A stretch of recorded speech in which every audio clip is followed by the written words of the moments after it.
Okay, guys, what has happened to Syracuse and what has happened to Buffalo and what is happening locally? Well, you know what? I got a few opinions about that. First, let's talk about Syracuse.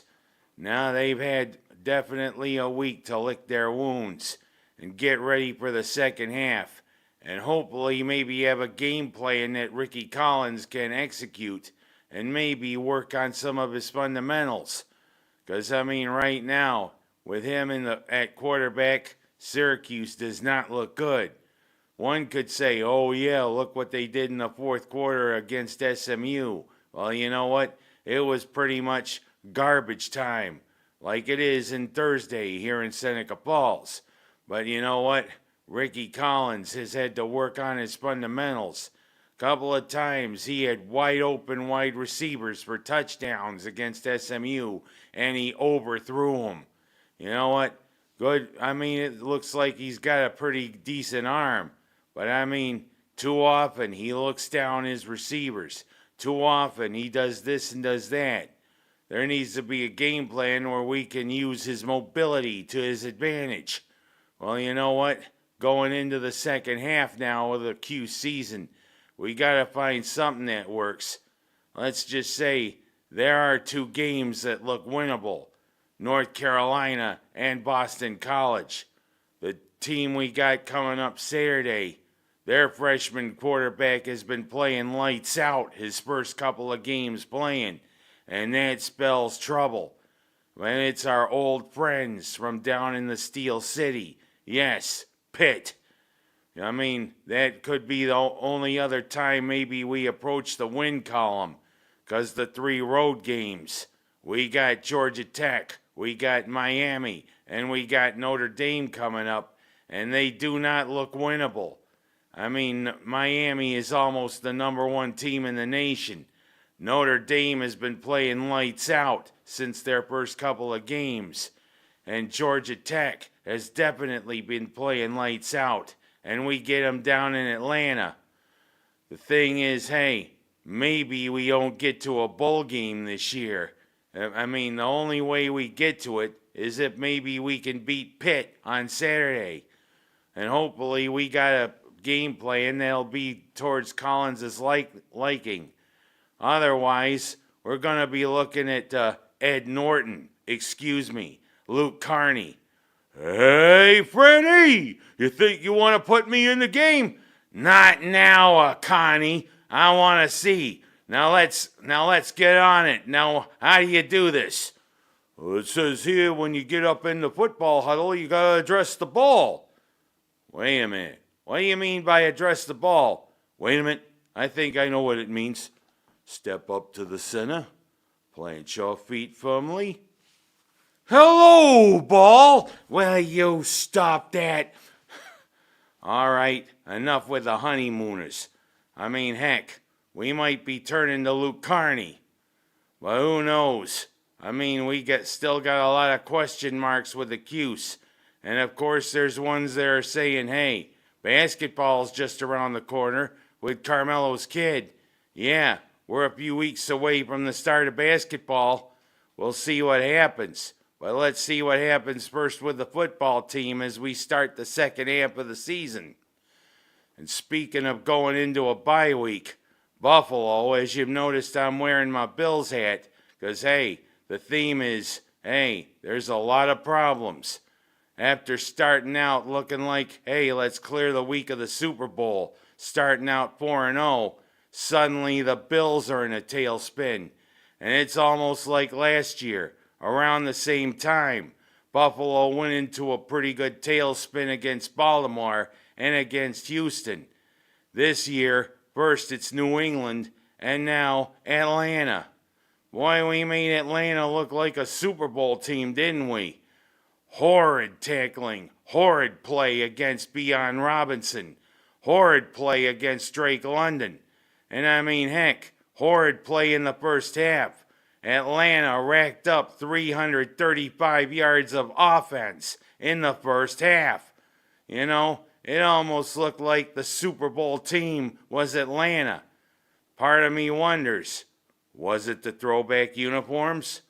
Or is it because Bobby Babich is getting closer to the unemployment line? Heck, this guy cannot coach defense. But of course, we started looking like a mash unit right near the end of the game. A lot of players went down, and Daquan Jones hurt his calf in pregame warmups. There's a lot of question marks not only with the defense, but hey, the offense, the shine is wearing off on Joe Brady. Could he be Tom Brady in disguise? Oh man, that would be murder to a Bills fan. But I mean, Josh Allen, very uncharacteristic of him, getting sacked 4 times. Plus the offensive line looked like an open door, allowing the Falcons to blitz all night and often. That offensive line looked offensive.